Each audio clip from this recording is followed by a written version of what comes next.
안녕하세요. 작가와 문학에 대해 소개하는 써니지입니다. 유익하시다면 구독과 좋아요 눌러주세요. 오늘의 문학은 천일야화 바다사나이 신드바드 6번째 여행입니다. 여러분은 어쩌면 이해하기 힘드실 겁니다.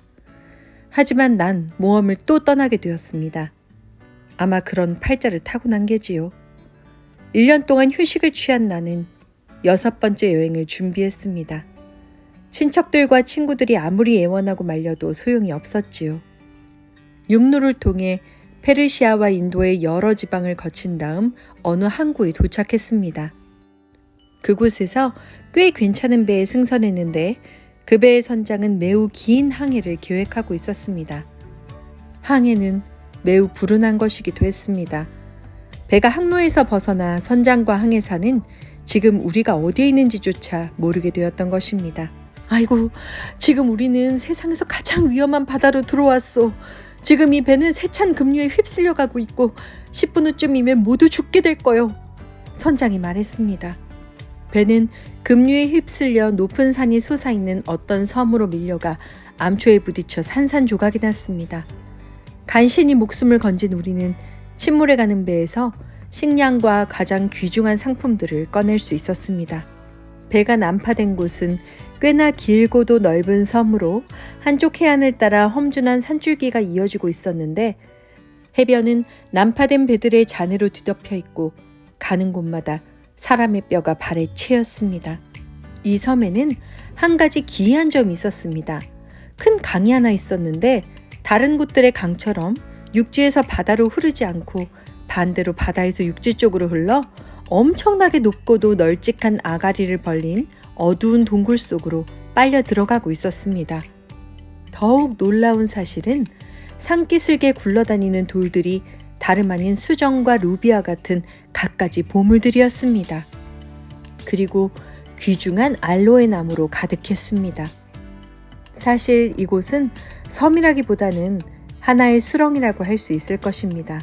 한번 들어오면 헤어날 수가 없기 때문입니다.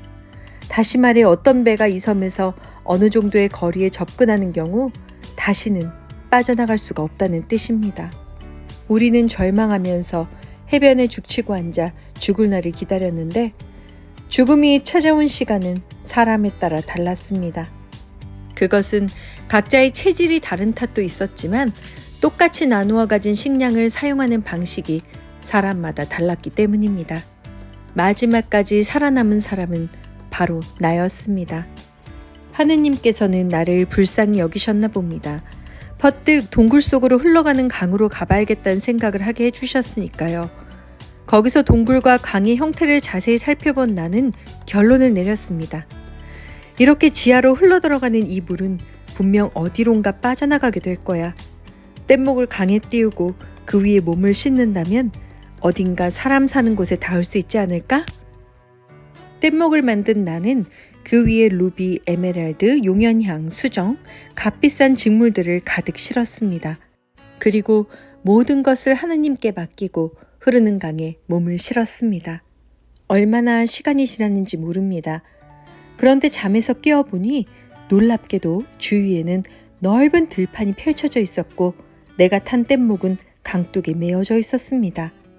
그리고 수많은 흑인들이 둘러서서 날 내려다보고 있었습니다. 난 인사를 했습니다. 하지만 그들은 알아들을 수 없는 언어를 사용했습니다. 난 너무나 기뻐서 이것이 꿈인지 생신지 분간이 가지 않았습니다. 그런데 흑인들 가운데 아랍어를 할 줄 아는 사람이 있었습니다. 형제여, 우린 나쁜 사람들이 아니니 염려 마세요. 우린 저기 보이는 들판에 살고 있어요. 오늘 인근 산에서 발원하는 이 강물을 끌어다 논에 물을 대려고 이곳에 왔다가 강물에 무언가 떠내려가는 것을 보았습니다. 우리는 뗏목을 여기다 메어놓고 당신이 깨어나길 기다린 거예요. 나는 그들이 준 음식으로 배를 채우고 지금까지 일어난 일들을 빠짐없이 얘기했습니다. 이야기를 들으면서 그들은 크게 감탄하는 것 같았습니다. 우리 모두는 함께 걸어 세렌디브의 수도에 도착했습니다. 내가 있었던 곳은 바로 이 섬이었던 것입니다. 흑인들은 나를 그들의 왕에게 소개했습니다.